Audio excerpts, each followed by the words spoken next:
Assalamualaikum warahmatullahi wabarakatuh. Di sini saya akan menerangkan rancangan terakhir dalam mata kuliah ini yang akan kalian pelajari. Untuk selanjutnya kan waktunya presentasi. Nah, di sini rancangan itu adalah rancangan bersarang atau nested design.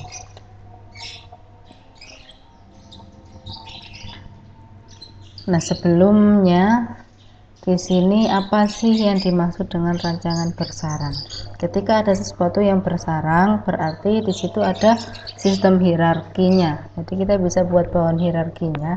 Jadi faktor A, misalkan yang paling tertinggi nanti faktor A, kemudian nanti faktor B bersarang pada faktor A dan seterusnya. Nah, jadi seperti ini. Dalam eksperimen multifaktor tertentu, level satu faktor, misalnya faktor B, serupa tetapi tidak identik untuk berbagai tingkat faktor lain atau level faktor lain, misalnya A. Pengaturan tersebut disebut desain bersarang atau hierarkis, dengan level faktor B bersarang di bawah level faktor A. Jadi di sini nanti kita sebenarnya datanya nanti akan struktur datanya kan sama, tidak jauh beda dengan yang rancangan faktorial, tetapi di sini ada makna tersendiri, yaitu tadi ini level faktor B itu serupa tetapi tidak identik untuk berbagai tingkat faktor lain pada A. Seperti itu. Misalnya seperti ini, ada contoh 14.1 untuk memperjelasnya. Misalnya terdapat perusahaan yang membeli bahan bakunya dari 3 pemasok berbeda atau supplier berbeda. Perusahaan ingin menentukan apakah kemurnian bahan bakunya sama dari masing-masing pemasok. Ada 4 batch bahan mentah yang tersedia dari setiap pemasok, dan 3 penentuan kemurnian purity harus diambil dari setiap batch. Ya, jadi di sini ada faktor pemasok, kemudian ada faktor batch, di mana masing-masing akan diulang sebanyak 3 kali, ya. 3 penentuan kemurnian ini. Jadi ini adalah rancangan bersarang 2 stage dengan batchnya itu bersarang di bawah supplier atau pemasok. Nah, strukturnya seperti ini. Ini observasinya, karena diulang sebanyak 3 kali untuk kemurniannya, dan di sini batchnya bersarang ke supplier. Nah, yang dimaksud dengan bersarang bedanya dengan faktorial. Kalau faktorial kan juga strukturnya sebenarnya juga masing-masing, misal masing-masing supplier itu punya 4 batch. Tetapi kalau faktorial berarti batch 1 di supplier 1 itu akan sama dengan batch 2 di batch 1 di supplier 2. Tetapi kalau di sini itu berbeda. Batch 1 di supplier 1 itu tidak sama dengan batch 1 dengan supplier 2, dan juga tidak sama dengan batch 1 di supplier 3. Seperti itu. Nah, ini mengapa ini bukan rancangan faktorial? Karena jika ini merupakan faktorial, maka kelompok 1 atau batch 1 akan selalu mengacu pada kelompok yang sama, kelompok 2 akan selalu mengacu pada kelompok yang sama, dan seterusnya. Ini jelas tidak terjadi karena batch dari masing-masing pemasok adalah unik untuk pemasok tersebut. Jadi batch di pemasok 1 tidak berlaku dengan di batch 1 di pemasok 2, dan seterusnya. Nah, untuk menekankan fakta bahwa batch dari setiap pemasok adalah batch yang berbeda, maka kita nomori ulang batch tersebut agar ini biar kelihatan bedanya, gitu ya. Jadi misal di pemasok 1 kita nomor 1, 2, 3, 4, kemudian 5, 6, 7, 8 untuk pemasok 2, dan 9, 10, 11, 12 untuk pemasok 3, seperti pada gambar 14.2 ini. Nah, kalau seperti ini bisa lebih kelihatan ya bedanya ya. Nah, kapan kita menggunakannya? Intinya gunakan rancangan nested daripada rancangan faktorial jika memiliki layout seperti gambar 14.2 di atas. Ini juga ada contoh lain, misalkan ada faktor mesin dan faktor operator di sini. Ada dua mesin, mesin 1, mesin 2, dan 3 operator untuk masing-masing mesin. Nah, sama-sama tiganya, tetapi ternyata dia berbeda. Operatornya itu berbeda. Yang mesin 1 Max, Steve, dan Amy, mesin 2 yang Greg, Laura, dan John. Gitu. Kalau faktorial, maka operator di mesin 1 juga harus sama dengan operator di mesin 2 dan seterusnya. Gitu. Kemudian kita baru masuk yang 2 stage ya, bersarangnya hierarkinya baru 2 stage. Apakah bisa lebih dari 2? Bisa gitu. Tapi kita belajar dari yang 2 dulu. Jadi modelnya nanti akan seperti ini, tidak jauh beda dari yang kemarin-kemarin. Bedanya di sini ada di sini BCI. Jadi di sini komponen untuk bersarangnya beta JI. Ini komponen bersarangnya. Di sini mari kita baca. Ada A level faktor A, ya, A kecil level faktor A, B level faktor B bersarang di bawah setiap level A, sehingga ini beta JI dan N ulangan. Indeks JI menunjukkan bahwa level kecil dari faktor B bersarang di bawah level KI dari faktor A. Nah, ini akan lebih mudah untuk mengasumsikan replikasi atau pengulangan bersarang dalam kombinasi level A dan B, sehingga indeks IJK adalah error. Jadi di sini untuk errornya. Nah, ini adalah ranjangan listed yang balance.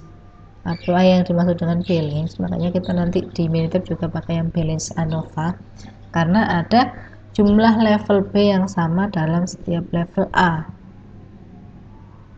dan N jumlah ulangan yang sama. Maaf ya, ini N maksudnya bukan N.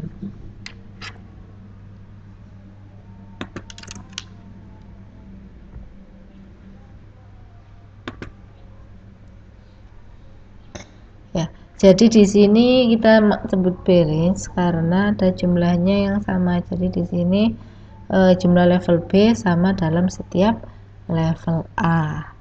Jadi seperti yang tadi 4 level semua itu 4 level gitu, untuk yang termasuk tadi. Kemudian karena tidak setiap level faktor B muncul dengan setiap level faktor A, tidak mungkin ada interaksi antara A dan B. Maka nanti kita tidak akan menggunakan interaksi seperti pada yang sebelum-sebelumnya, yaitu di ranjangan faktorial.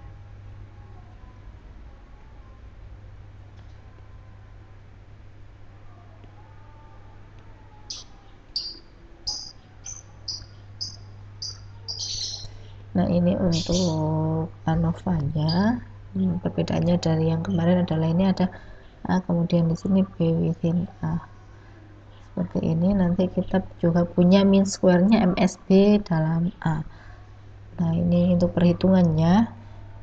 Saya tidak akan bahas lebih lanjut di sini. Nah, di rancangan bersarang ini ada yang namanya faktor yang tetap dan faktor acak, atau fixed dan random factors. Jadi penjelasannya seperti ini. Jika peneliti mengontrol level suatu faktor, maka faktor tersebut tetap atau fix. Sebaliknya, kalau random kan kita tidak bisa mengontrol. Nah, kita secara acak mengambil sampel level suatu faktor dari suatu populasi, maka faktor tersebut acak atau random. Nah, misalkan ini kita memiliki faktor yang disebut operator dan memiliki 3 level. Jika Anda sengaja memilih ketiga operator ini dan ingin hasil Anda diterapkan hanya ke operator ini, maka faktornya tetap gitu. Tetapi kalau kita ingin hasilnya bisa diterapkan ke operator-operator yang lain, maka kita harus mengambil sampel 3 operator tersebut secara acak dari jumlah operator yang lebih besar. Sehingga nanti faktornya akan acak. Ini hasilnya bisa diterapkan ke semua operator. Jadi untuk kelompok yang kebagian ini harus bisa mencocokkan kondisi datanya seperti apa, gitu ya. Jadi apakah efeknya itu fix atau fix random atau random itu bisa ditentukan di sini, karena nanti treatmentnya untuk analisisnya akan berbeda.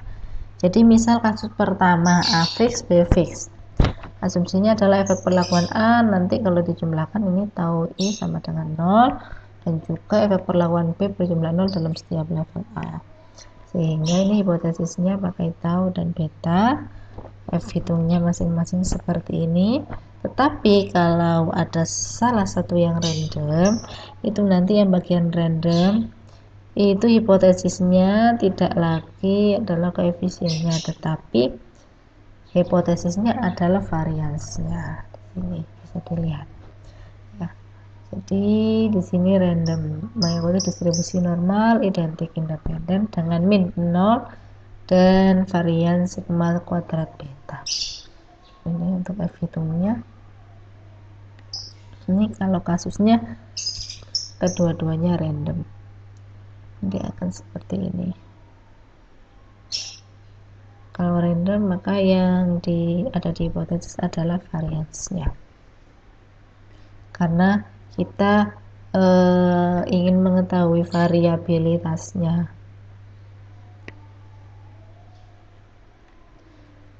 Nah ini untuk expected mean square nya ini sudah ada untuk fix, random, dan random. Bisa dilihat. Kemudian kita masuk ke studi kasus. Kembali ke kasus pada contoh 14.1 tadi ya.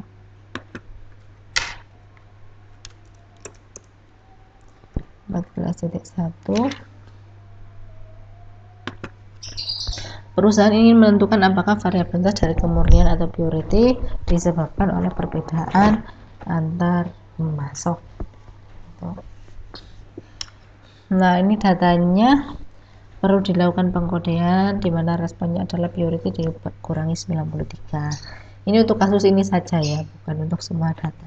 Jadi untuk kasus ini ya mungkin definisinya responnya itu purity dikurangi 93. Nah asumsinya apa di sini? Pemasoknya tetap dan batchnya acak. Berarti ini campuran ya, tetap dan acak. Oke, ini datanya. Dan ini hasilnya ANOVA-nya. Bisa diketahui di sini ada supplier, kemudian batch within suppliers. Berarti di sini suppliernya p-value-nya 0,42, berarti tidak signifikan ya. Di sini untuk batch-nya signifikan. Cara hitungnya sudah lengkap di sini. Maka kesimpulannya adalah tidak ada pengaruh signifikan pada purity karena pemasok. Jadi antar pemasok itu bisa dikatakan sama untuk purity-nya. Tetapi purity batch bahan baku dari pemasok yang sama atau kemurnian bahan baku dari pemasok yang sama untuk tiap batch itu berbeda secara signifikan. Jadi untuk pemasok 1 dan 2 dan 3 itu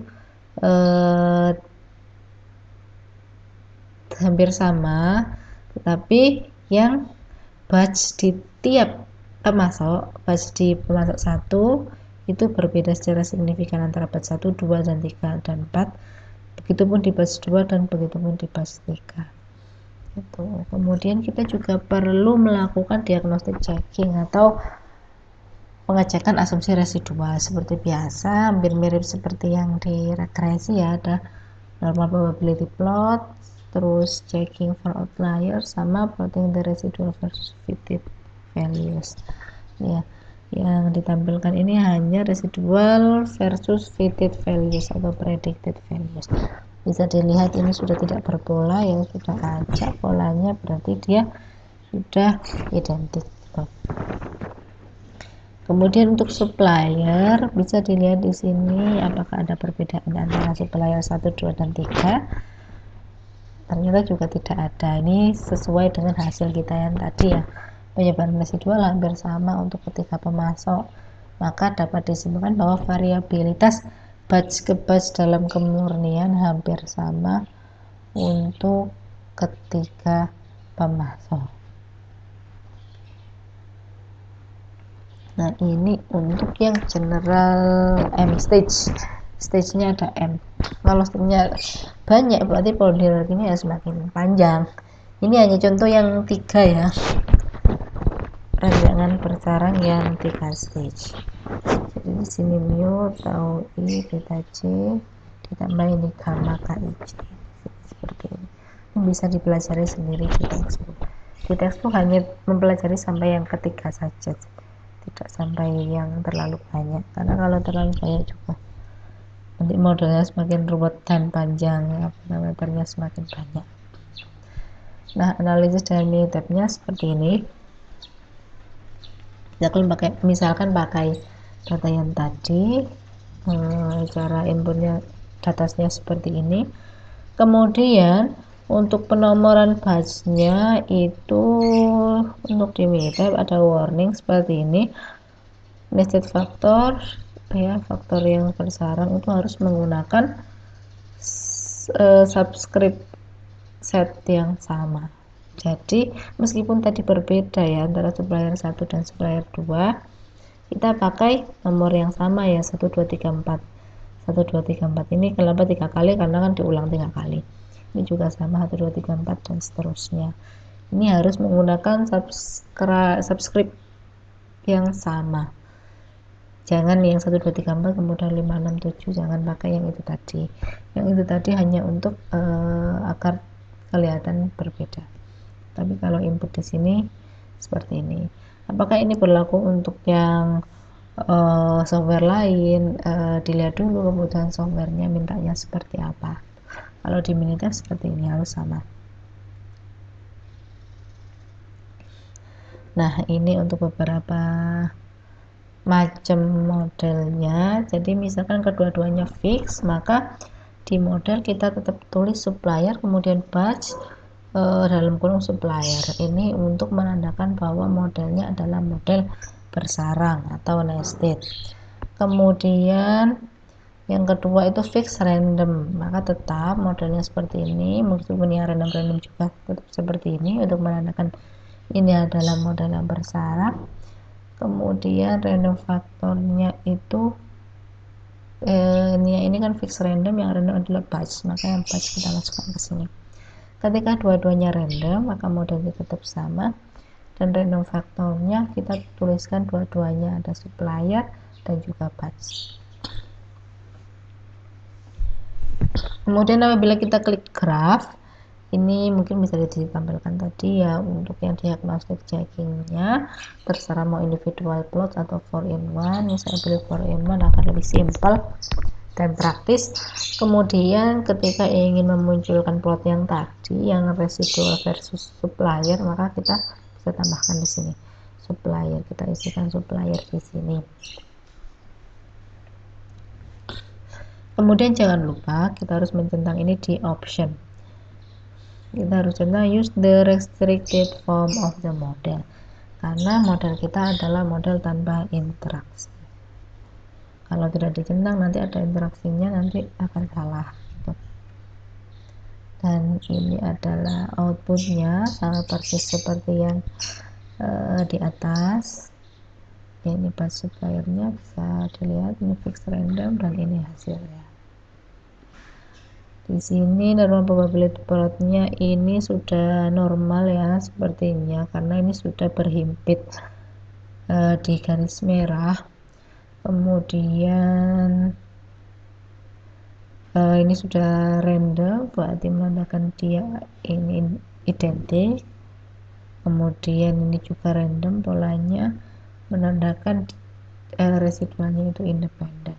Dan ini adalah plot antar supplier ya, supplier 1, 2, dan 3 tadi, yang menandakan tidak begitu adanya perbedaan di sini antar supplier.